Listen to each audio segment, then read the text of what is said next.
Baptist Church. Thank God for another privilege and an opportunity to give us to be back tonight. Hope you come seeking a blessing and looking forward to what the Lord has in store for us tonight. And it's a joy to have Brother Christopher Shoemake with us tonight from Calvary Baptist Church there in Wilkesboro. He'll be preaching for us tonight. Before he comes, we've got some special singing, and some girls come right on tonight and sing for us. Looking forward to this tonight.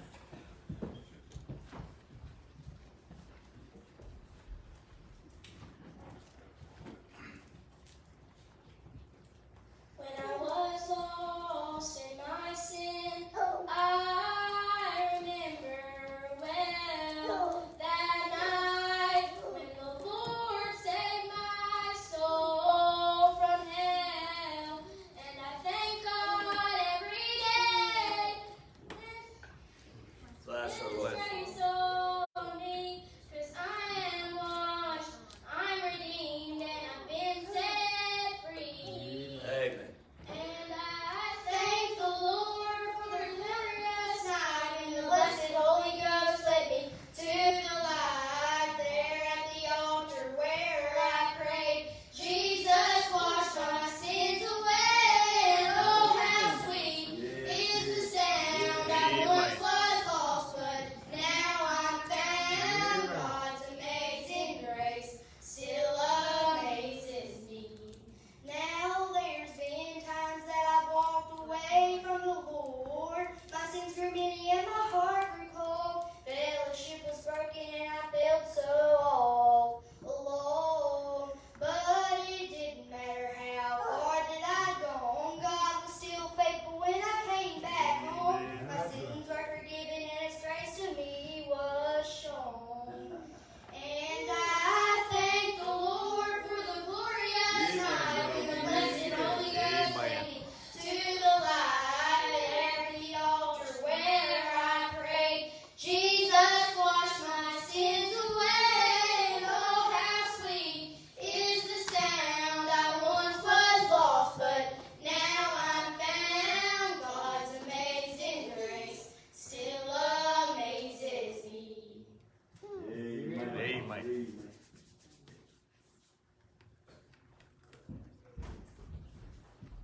Amen. Did you enjoy that singing tonight? Amen. Amen. Thank God. I really appreciate that, and I appreciate these young girls. Thank God for them. Amen.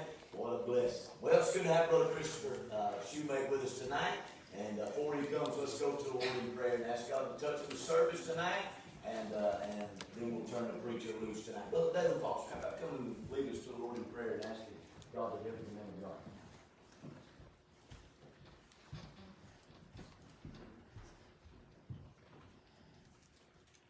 Let's pray. Dear Heavenly Father, God, we come to you tonight just asking you to have your will and your way in this service tonight, God. We know everybody's hearts are longing to be out of this quarantine, God. Everybody just wants to go on with their normal lives, get back to work, God. Everybody's worried about making a living for their family, God, but we know you're in control, God. Yes. And we just want to follow your will and your way through this, God, that we might glorify you through this, Lord. And the lost and dying sinners out there that are on their way to hell might see you in us, God, that the way we live, the way we do things might glorify you even more in this dark time in this world, God. We thank for the preacher when he comes to preach this message, God, we ask you to just to touch his message, God, just take him and use him for your glory, God, in any way in the service, God, and help us just not to hinder in any way, that our hearts might be open, our minds be open, and we just be draw us out of ourselves, God, and just let us all be focused on you tonight, to be of one body, one mind, all of our hearts be in accordance to you, God. We thank you and we praise you for everything you've done, everything you're going to do, God. Amen. Amen. Amen, preacher.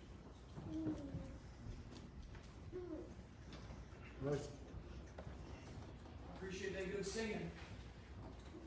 I'm glad I once was lost, but now I'm found. Amen. I'm glad I know what this song's about. It's good to be saved tonight. Y'all pray for me. I'm always nervous whenever I stand and preach, and y'all just pray for me. But I'll just share a little bit with the pastor about what God's done in my life. And I was working for the post office and doing all that, but God's called me out of the post office business, and He called me to do something else. And right now I'm a missionary for Rock of Ages, and God's called me to go into the mission field. And that's settled in my heart. I know for sure that's what God's called me to do. And I need your prayers. I need some people to pray for me, to get behind me, to help me to do what God's called me to do, because I can't do it on my own. I'm going to have His help.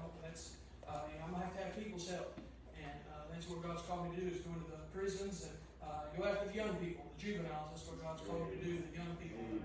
That's what God's called me to do, is burden my heart to do. And I've been helping at the Rock of Ages. I volunteered for about 5 years now, and God just made it so clear. God gave me scripture, God gave me verses, the confirmation to go into missions, and He gave me a verse to go into that, and with the juveniles. In Judges 2, chapter 2, verse number 10, it talks about there arose another generation after which knew not the Lord, knew the mighty works that He's done, and that's what is happening in our nation. I believe if we just stop back and realize what's going on in our nation, there's a rising of young people that just don't have any respect for the things of God, the man of God, the house of God, no respect whatsoever. That's because they don't know the God of the house. They don't know the Lord. They don't know the Lord we worship. And that's what Satan's attacking today. He's not attacking the older generation. The older generation, the hand waving and eye wavers and all those are rooted and grounded. Those saints are rooted and grounded in Him.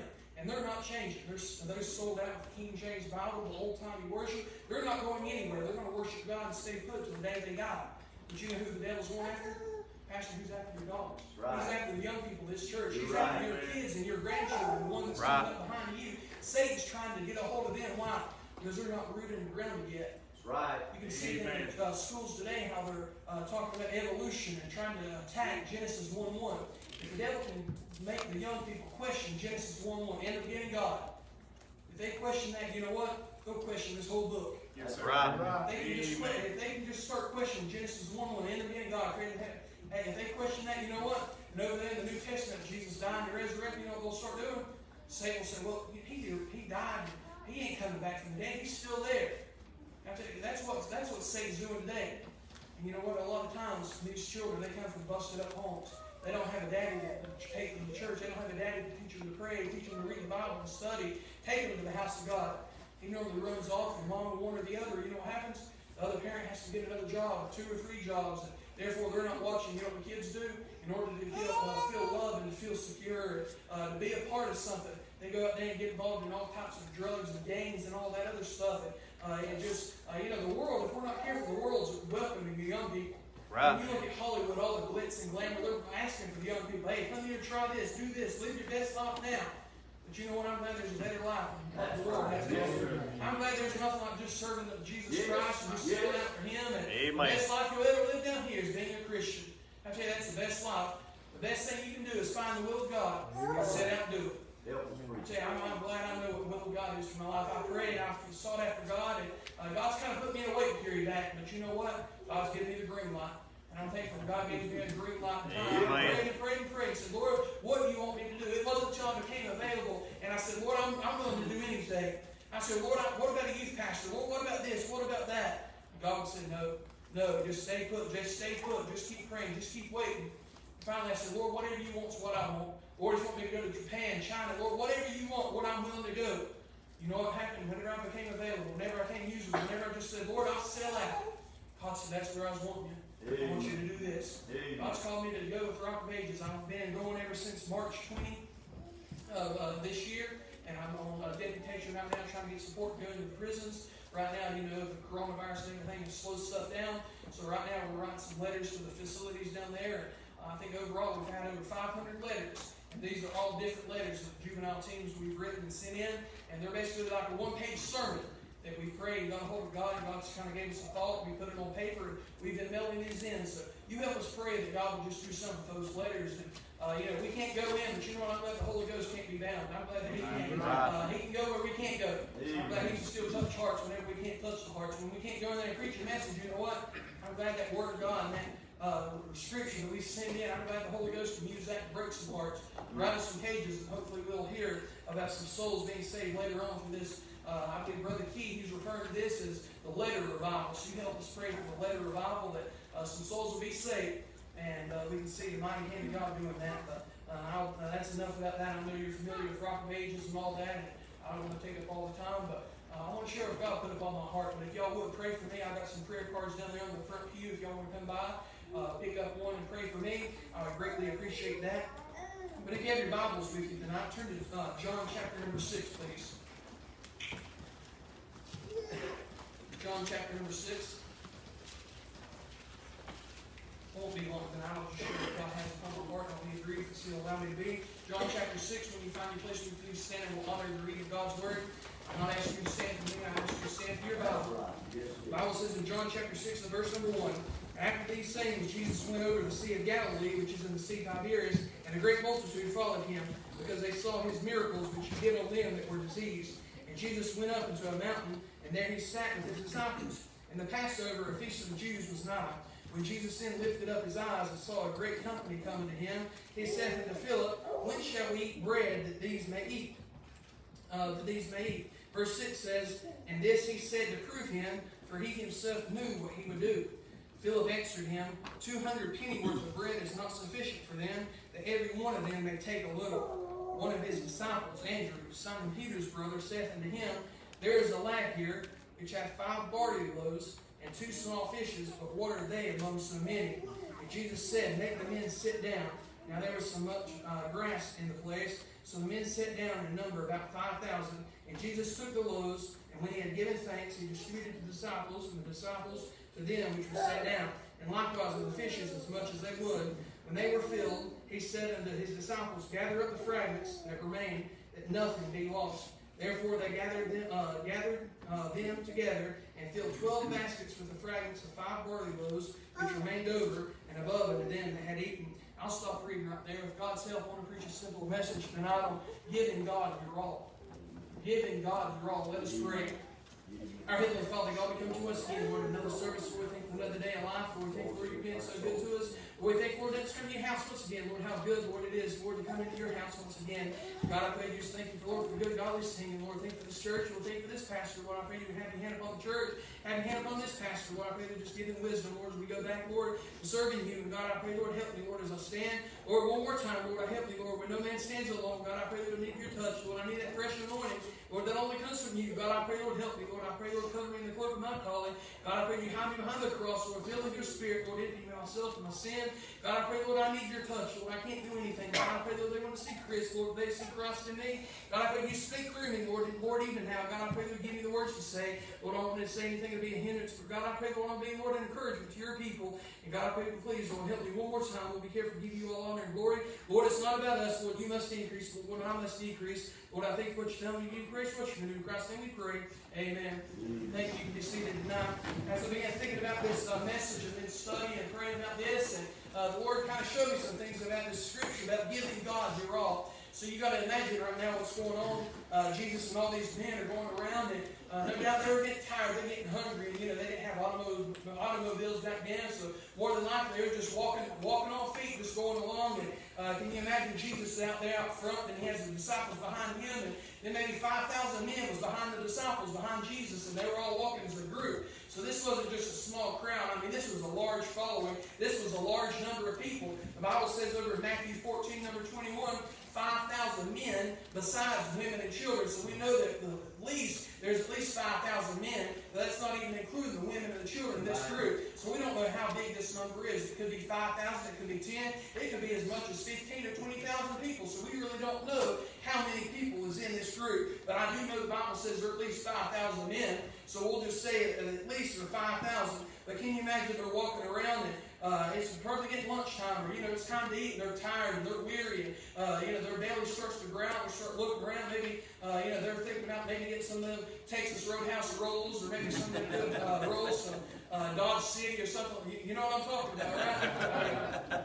Yeah, they're thinking about that. They want some food, so no doubt they're thinking about that. Their belly's growling, and they're thinking, what are we going to eat? We didn't pack no lunch. We ain't got nothing.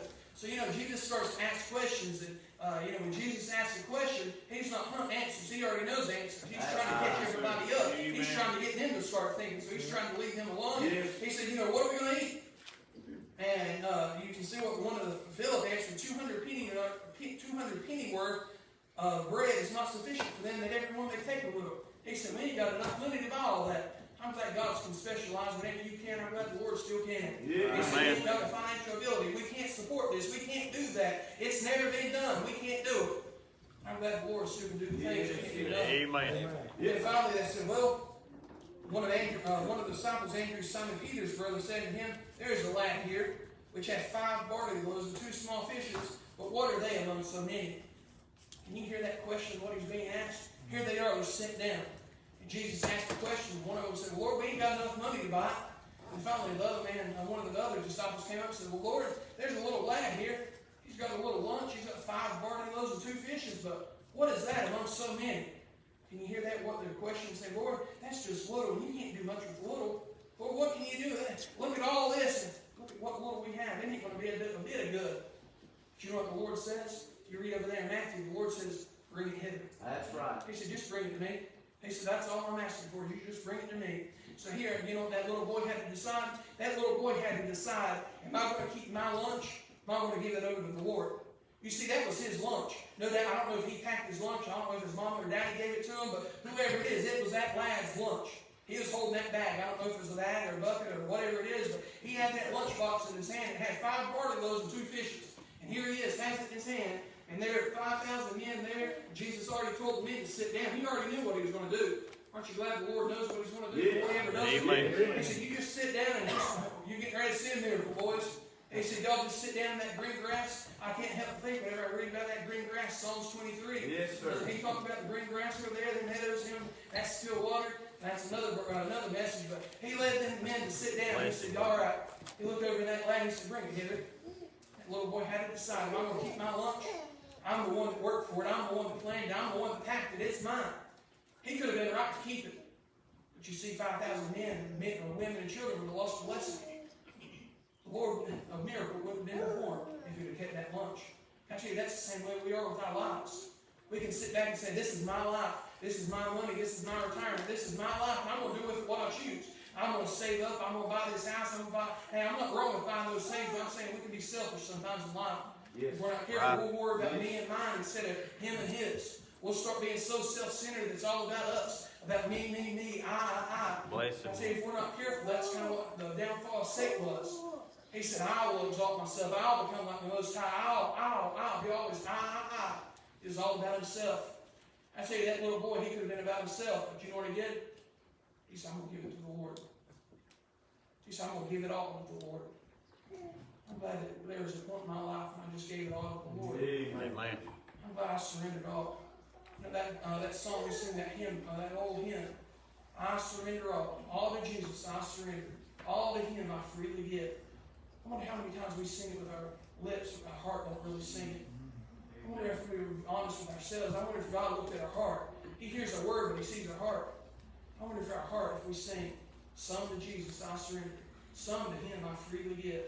But you know what? Very few people can get to the point in their life where they say, Lord, I surrender all. My future, my finances, my family, Lord, everything about me, Lord, it's in your hands. You know, that's what the Lord really wants tonight. He doesn't worry about your money. I know we take up an offering, it goes to pay the bills, and it pays to do everything like that, it pays the air conditioning. I thank God for all that. We need it. But you know what? God don't really need your money. He created it all. The Bible talks about him. He owns the cattle of 1,000 hills. He owns the hills. He owns it all. He can just see it all in existence. He don't need your money. But you know what he's looking for? The Bible talks about present your bodies a living sacrifice. Amen. Choose your reasonable service. He's looking for you. Whenever that offering plate comes around, he's not looking for you to throw in some money. You know what he wants you to do? He wants you to just throw on that plate and say, Lord, here I am. Lord, take me, use me, mold me, make me. Lord, use me for your honor and your glory. Has there ever been a point in your life when you said, Lord, here I am. Lord, whatever you want is what I want. I believe over there in Isaiah, he said, Lord, who will go for us? Who will go? I don't find him looking over at Isaiah and saying, will you go? I find Isaiah, he heard the question, he said, who will go? And Isaiah said, I'll go, Lord, here I am, send me. The Lord might be waiting for you to just volunteer. I tell you, if you ever prayed and said, Lord, would you just use me? Lord, I'm willing to go on a mission trip. Lord, if you open the door, Lord, I'm willing to go. Lord, you want me to witness here? If you want me to go, I'll go. Lord, just give me the green light. Sometimes I believe it will do us good for the Lord just to see how willing we'll be. But I believe so many people, we're scared to get to that point, Pastor, where we say, Lord, I'm willing to go anywhere. Lord, if you want me to go to Africa, if you want me to go to Ghana, Lord, wherever you want, Lord, I'm willing to go. You know why? Because they're afraid they might hear the call. And then they have to run from the call like Jonah did. Amen. So therefore, they're just busy. They're just doing every other thing. Can I challenge you tonight? Get a hold of God and say, Lord, what do you want me to do? Everybody has a plan, everybody has a place, and everybody has a purpose in life. I tell you, the best thing you can do is find the will of God and set out and do it. I tell you, there's a lot of young people here. I tell you, I know you're worried about what career and who to marry and what house and what knowledge and all that. I tell you, just chase after God. Just pray after God. Let God speak to your heart. He'll make it so clear to you. You might have everything planned out like I did, but you know what? God will throw you a curveball every once in a while. God will say, I want you to do this, and He'll change your plans, as He did mine. But you know what? The greatest thing you can do, the greatest reward you'll have in life, is to find the will of God. Find your place, find your purpose, find your plan, and then set out and do it. I tell you, that's where true peace, that's where true happiness, that's where contentment comes, is from doing the will of God. Amen. I tell you, that's just my introduction. I'm just about done. Let me give you some of these things that were done. That little lad, he had a decision to make, didn't he? He could have kept that lunch back. He could have said, I'm going to just sit over here in the corner. I'm not going to tell anybody about my lunch. I'm not going to tell anybody about anything. I'm just going to eat that barley loaves. I'm going to eat that fish. And I'm going to be full and I'm going to be satisfied. But you see, he saw a need about everybody else. Everybody else would have went hungry. But you know, he saw a need. I believe he was moved with compassion. I believe he was moved when he heard the word. The Lord said, bring it hither. There wasn't no hiding it then. He could either obey the voice of the Lord or he could have ran from it. You know what he did? He submitted. He surrendered. He was obedient to the command of the Lord. The Lord said, bring it hither. That little boy said, all right, I don't know what he's going to do, but I'm going to take it to the Lord. I'm just going to trust Him. You know, I don't even find that little boy saying, Lord, if you're going to take that, make sure I'm fed first. Or if you're going to pass around that fish, make sure I get the biggest piece. Right. I tell you, if they did that in this generation, you know what people will be doing? Lord, if you're going to have to give me the biggest piece of bread. Lord, I want the good piece of fish. I don't want the back end. I don't want the head. Lord, I want that good cup. I don't see that boy doing that. I believe he just walked over there to the pastor and said, Lord, here it is. Yeah. I believe he just walked back to the back of the line. I believe he was just sitting there saying, I'm going to see what the Lord's going to do. After all, he did all these miracles. I'm just wondering what he can do with my little lunch. I tell you, what can God do with your little lunch? What can God do with your life? No doubt he walked over there and he said, I'm just going to give it to the Lord. I'm going to sit back and just watch. Can you imagine there? Jesus blessed it and then he broke it and he gave it to the disciples. They distributed it. And you see the 12 boys and 12 disciples just spreading out. No doubt that little boy saw it all. He was looking back and he said, okay, here's a piece, and here's a piece, and here's a piece, and here's a piece. No doubt that boy said, man, that's going a long way. That's going far. He broke off another piece, another piece, another piece, another piece, and he thought, man, there's 12 things going out. I don't understand how that can go. Can you imagine the story about that whenever he got home? Mom, can you believe what happened? My little lunch fed 5,000 people. We still had 12 baskets remaining. I tell you, because he sacrificed, he had a story to tell. He had a miracle that he saw. Amen. A miracle was performed because of his sacrifice. But yet he could have sat back and said, I'm going to keep it. No, he saw it. He heard it. And then he gave it to the Lord. 3 things, and I'll be done. The Bible says in verse number 9, look in your Bible. It says there's a lad here. I tell you, he wasn't an adult. I believe he was a teenager. I believe he was probably 12 to 13. He was somewhere in there. He was a young boy. He's a lad. Aren't you glad God can use some young people? Amen. I'm glad God can still use young people. He's not looking for the oil. He can use all. I believe he's just looking for a willing vessel. He's not concerned about talent. He's not concerned about what you can do. He's worried about you being surrendered, being obedient. I tell you, if you're willing, God can use you. I tell you, I know some preachers that are dead and gone now, but they can barely read they can barely read, but you know what? They can preach the Word of God. They can get up there in the power of God and just read the verses. They can preach the demonstration of the power of God upon their life. Amen. I tell you, they probably couldn't even sign their name. They couldn't do much. They couldn't probably do algebra or calculus or trigonometry. But you know what? They could get a hold of God at 3 o'clock in the morning. They could ring them prayer bells. They could get a hold of God. Yes, I tell you, God can use people.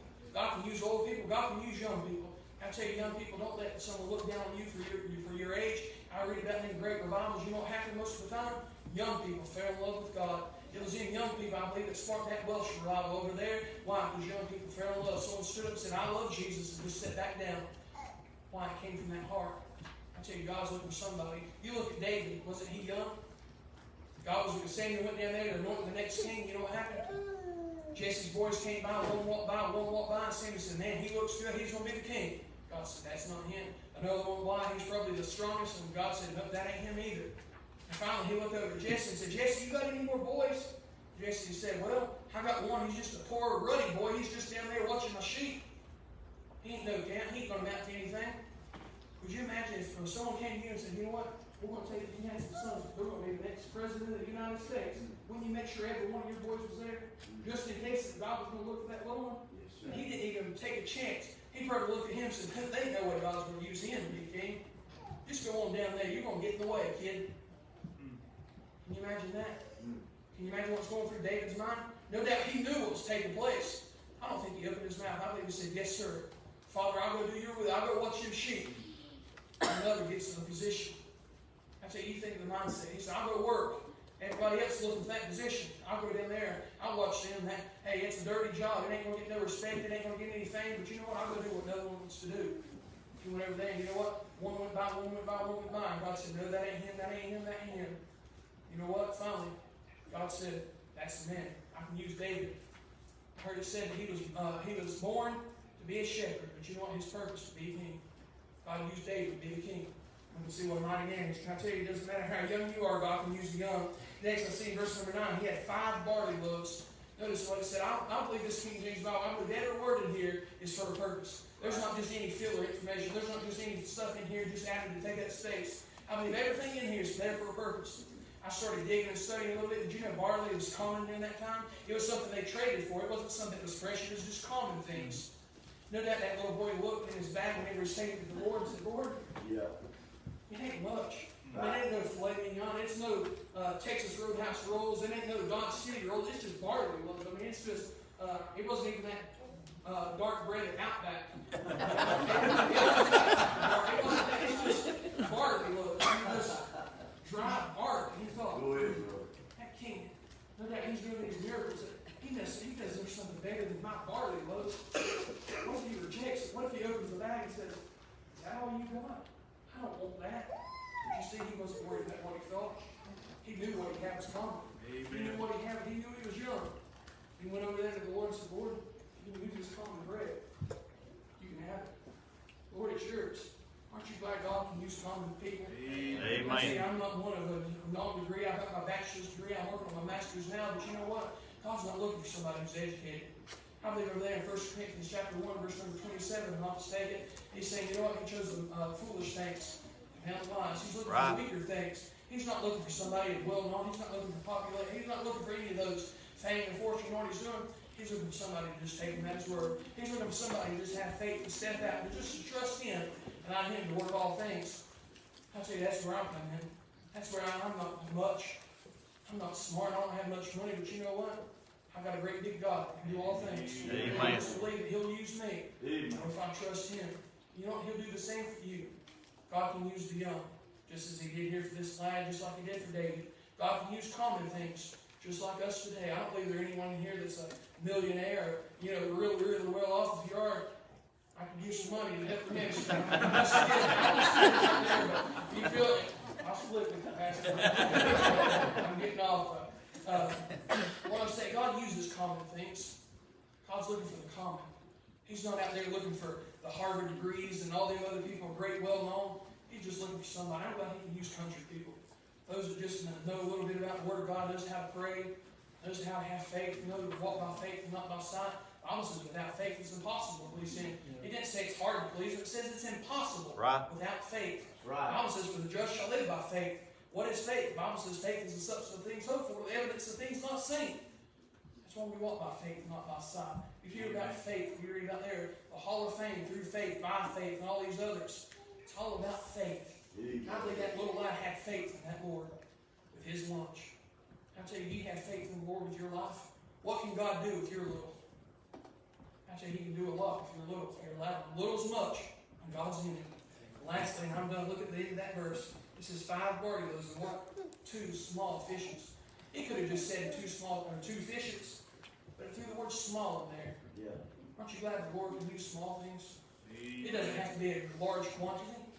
The Lord specializes in small things. I don't care if it's just a little oil in the cruise and a little meal in the barrel. I'm glad God can do something with that. Amen. I don't care if it's just 5 smooth stones. All it takes is just one smooth stone in the hands of a shepherd boy with a slingshot. He killed a giant, Goliath, a Gath, a champion of the Philistines. All it took was one small stone. All it took was one shot that brought down a giant. When everybody else, all the armies, all the men was hiding in the tent, even King Saul, who was a foot above, he was hiding in his tent, scared to death.